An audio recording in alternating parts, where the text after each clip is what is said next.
All right, guys, it's Jeff Sintel here. We got part two this week's Before the Hedges. Not sure what happened there. I think maybe the internet powers that be were a little worried about the global dominance that's about to have from the 2021 national champion Georgia Bulldogs. But we've got a little bit more of our program to have tonight. We had a couple of things we wanted to go over, especially focusing on the 2023 class. Also wanted to take some questions in the first part of our show. We went over everything from who we felt were the top 6 or 7 best, most impressive looking UGA signees at the 2022 All American games. We discussed the commitment of Lawson Lucky as well, the Georgia legacy. Earlier today, we went over our thoughts on a couple of names in the portal like Justin Robinson, Jalen Kimber, kind of what we thought right now. Indications were for Stetson Bennett and what he might do with his remaining eligibility in college. We also discussed Georgia's parade this weekend, which is going to draw already some big names are kind of coming into focus. We went over the latest with Christian Miller and Shamar Stewart. The visit plans for both of those gentlemen is the top 2 remaining targets in the class.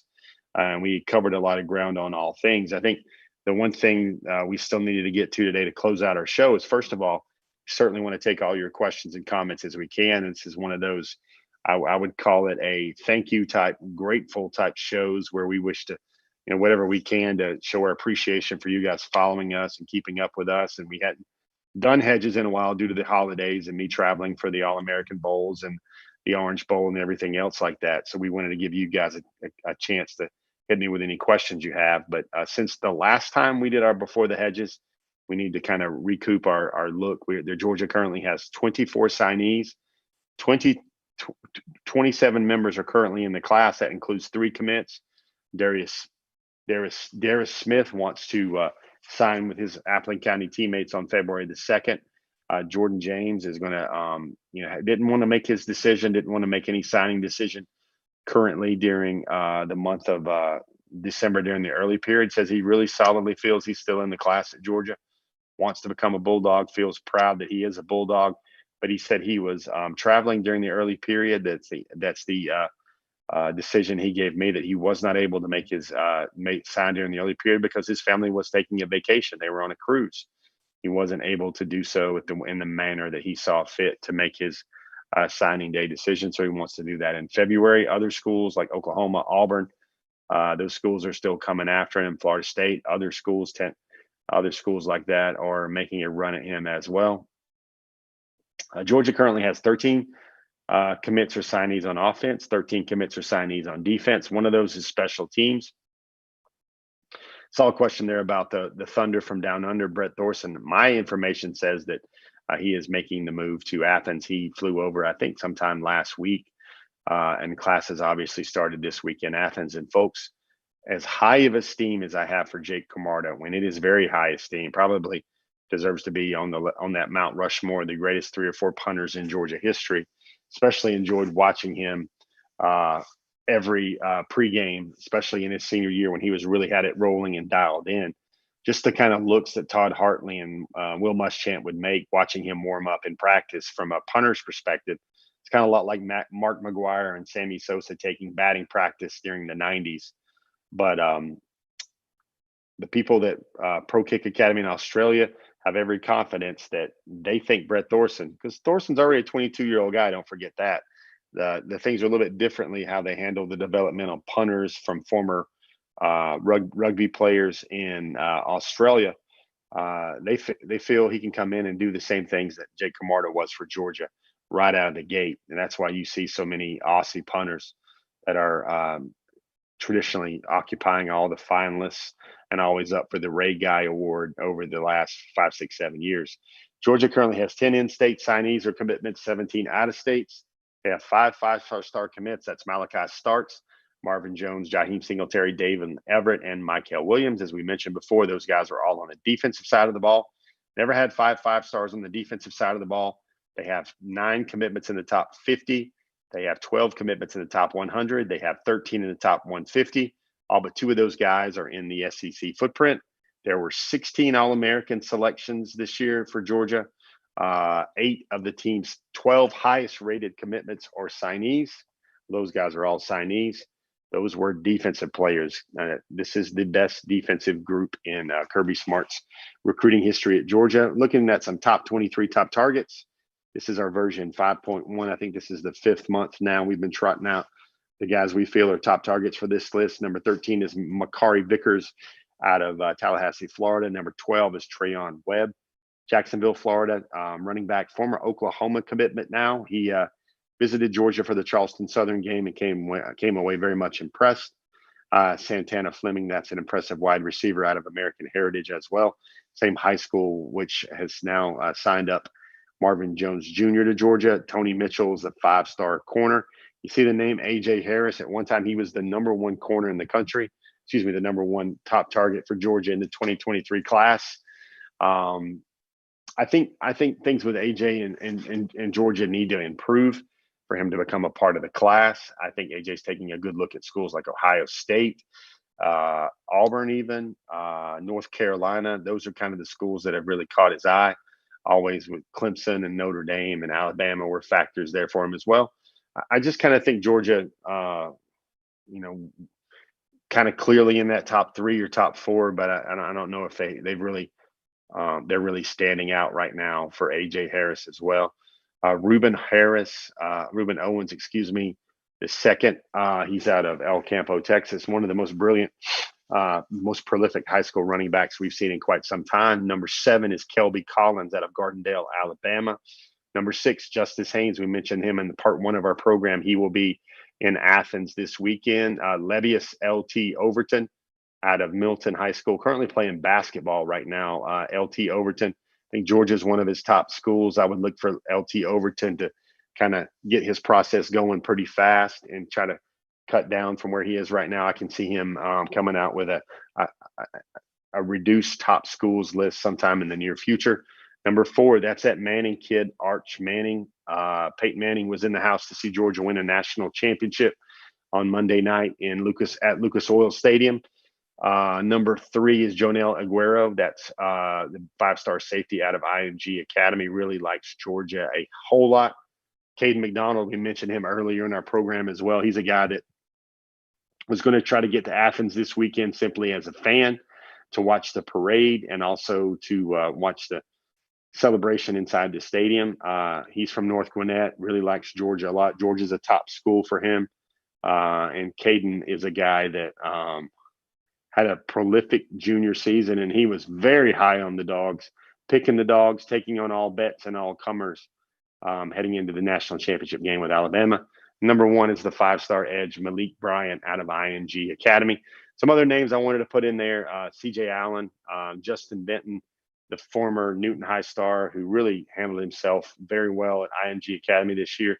He has moved back home. He is a Georgia legacy, 4-star defensive lineman Xavier Hardy, 4-star edge Gabe Harris, 4-star offensive lineman Madden Sanker, 4-star defensive lineman Tamarian Parker, another guy that I know will be in Athens this weekend as well. And we mentioned 4-star offensive lineman Madden Sanker as well. Most important restock positions. I don't think Georgia needs to go as heavily into cornerback as it did on some previous editions of this list because they did so well with Jaheim Singletary and Julian Humphrey and also Dalen Everett. The most important restock positions I see is offensive tackle.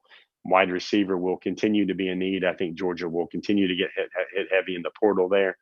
Running back and outside linebacker as well. Those are your top targets for 2023. We're already kind of taking a hard look at those guys right now because there's not much meat left on the board for Georgia, meat left on the bone for Georgia with the class of 2022 signees. You guys have any questions right now? I'm going to do this. I'm going to make sure I take a lap through both YouTube and Facebook. If you guys have any questions, we'll do our best to answer them as best as we possibly can.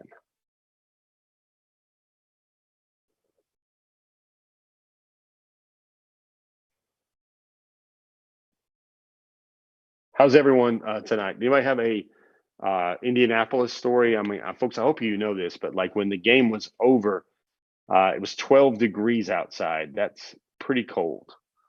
Always going to remember the state of Indiana. I think it's pretty funny. If I asked a lot of you guys over here, what are your top 5 memories now as a Georgia Bulldog fan? If you had the ability to be at both of those games, the one in South Bend in 2017 and then the one in Indianapolis on Monday night, I think you're going to name 2 times Georgia played in the state of Indiana. You're going to list them among the top 5 memories you have as a Georgia Bulldog fan. It was a great, great chance. The Sacred Grove, Santana Fleming is not related to Julian Fleming. Santana is from South Florida. Julian Fleming was from Harrisburg, Pennsylvania. Billy Wright, I appreciate your comment there. I really do appreciate it. Jamie Scott, do I think Jalen Kimber went in the portal due to all the corners we have coming in? I think it's just an individual fit. Jalen is a guy that I had a lot of faith in. He showed a lot of promise. I thought he was really wired to succeed at the college level, his mindset, his work ethic, his approach. But you look at like the guys Georgia's bringing in, they've got Keeley, they've got Nyland Green still, Kamari Lassiter. They've also got the young man from Milledgeville as well. Javon Bullard. You see what they're bringing in with Jaheim Singletary and Dalen Everett. Bigger corners, longer corners, a little bit more weight. Julian Humphrey, the same guys. I think there's a chance you could see Georgia playing 2 or 3 of those young corners, or probably 3 or 4 of those young corners, freshmen or redshirt freshmen, in the next season. They'll have to lean on them, obviously, because Keely Ringo is really the only cornerback who played a whole lot expected to be back in 2022. Noah Sheldon, good question. Where do I think Amir Speed will go to start and raise his draft stock? I could see him staying in the state of Florida, maybe somewhere like Central Florida where Devod Wilson is, or I could see him, kind of staying in the South. A lot of places can use a guy with a long experience, physical corner with speed like Amir Speed.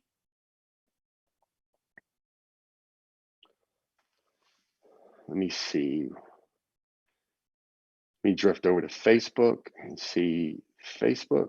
How many of you guys out there have already bought some merch? You got any national championship merch? Let's help people out here. Anybody that still has stock in the good stuff? What did you buy? What did you really appreciate? Did you order it online, or did you order it? Did you go in the store? Pick that up.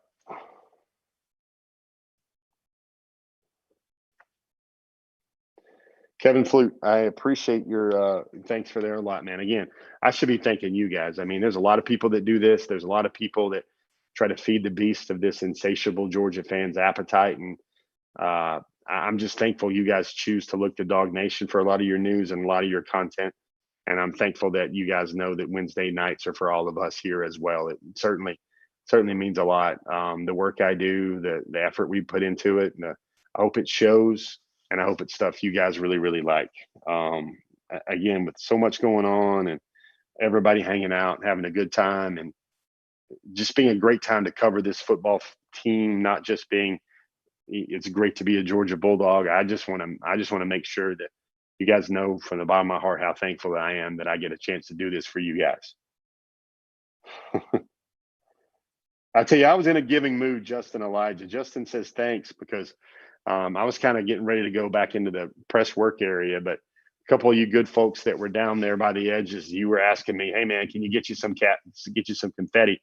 Folks, I probably could have made $50 a cup, $25, $50 a cup, filling that thing up with confetti, but I'm not going to do that to you guys at all. I mean, if you guys are Georgia fans and you guys follow what I do and know who I am, I think I filled up about at least 2 or 3 cups of confetti for folks that wanted to take that souvenir home.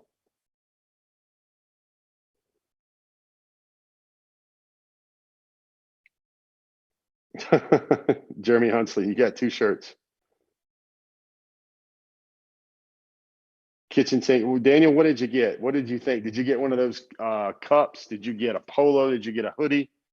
The funny thing is, you can't help but notice that there's a lot of the Braves merchandise when you go into the Dick's Sporting Goods or the academies looking for or Brandon would get on me right now, your favorite sporting goods retailer, without dropping those free plugs. You see a lot of that Braves merchandise on for half price. Kevin Cook got 2 hats, 2 shirts. Did you like the Victory Lane shirt? Most people don't get that, but they got to realize it was held in Indianapolis. I thought that's pretty cool. Does anybody know anything of whether they're going to have a commemorative cola bottle yet? Has anybody heard about that? I know we didn't see one for the Braves. So does that mean that they don't do that sort of licensing agreement for these sort of things anymore? Lucy Bowers Boykin gives some intel about go to the Coke website. Jordan, I appreciate it, man. That was something that we enjoyed doing with IJ and everybody as well with Score Atlanta and Peachtree B. I certainly hope it will continue. Melinda Moe got 4 shirts and 2 caps. Will Smith got a hat. She says they do have one, but it's not close to being good like the 1980 bottle. Did you guys see I mentioned it earlier. I really like that Jack Davis shirt a lot. Joshua Hart, man, you could be my agent. Barry Watkins found a Natty mini helmet. I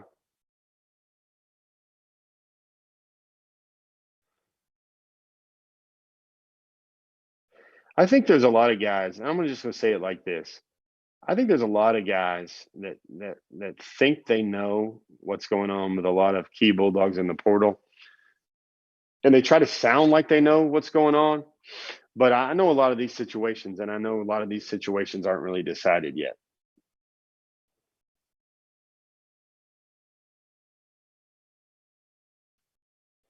And for a lot of us out there, I would much rather. I know it's not as enticing to say, well, the decision's being made. It's not been talked about yet. It's not something they wanted to talk about until after the season has been.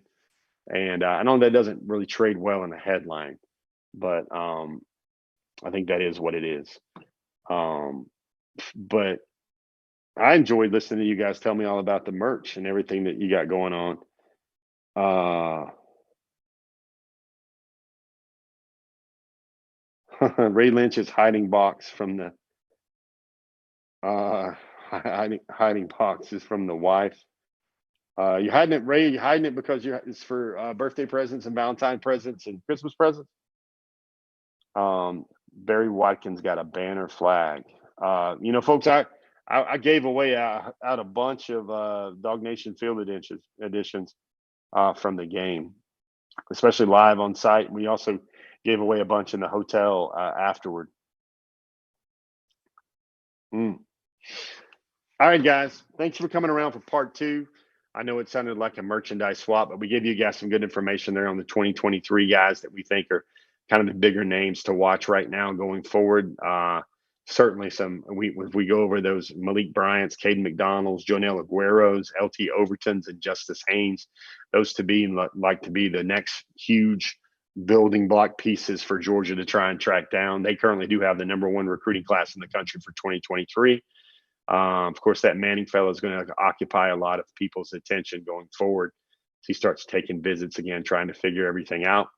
Folks, this is the first time we've joined each other as national champions, as I'm the recruiting reporter that covers the national championship program. I don't think that's ever going to get old. Probably going to try and say that on every show, being reflective of where the Georgia Bulldogs currently sit in college football's food chain. I want to say thank you so much for following us all through the 2021 season. Thank you for taking an interest in Georgia recruiting. And folks, we've got stories coming on Dog Nation. So you guys want to wonder, what Jeff was doing all that time. He was away from his family and the family dog, away from Peaches. We're going to have stories. Big Bear Alexander, Dalen Everett, Marvin Jones, Gunnar Stockton, Oscar Delp. Folks, we got one coming from Oscar Delp tomorrow that I think is going to make you laugh. I think it's going to make you want to go to Apple Music and play your favorite party song from the 90s. Tomorrow, the story we're going to have tomorrow on Dog Nation recruiting is going to make you feel like it's 1995 all over again. Something like that. I know I had a lot of fun putting it together and reporting it, researching it. Let me see what else we've got. We've got a lot of cool stuff coming, a lot of cool stuff on the 2022 signees. The only way we know how to really tell their stories and to really tell you all about these young men, because I know you guys are going to lose about maybe 15 to 20 of your dearest bulldogs. So we've got to try and replace that with a new wave of bulldog, a new breed of bulldog that's going to take this program to championship heights as well. Thanks to everybody for joining us. Thanks to everybody for joining us on another Wednesday night here on Before the Hedges, brought to you by Kroger. I'm Jeff Sintel. For everybody here at Dog Nation, we want to say thanks. Thanks for following us through the championship. Thanks for following us and reading our stuff after the championship. Going to be a lot of news coming up over the next 2 weeks or so of January, and we'll be here for every bit of it. Blessings to all. Everybody have yourself a great day tomorrow, a great week. Take care of everybody out there, and we'll see you again later on the pages of dognation.com. See you, folks.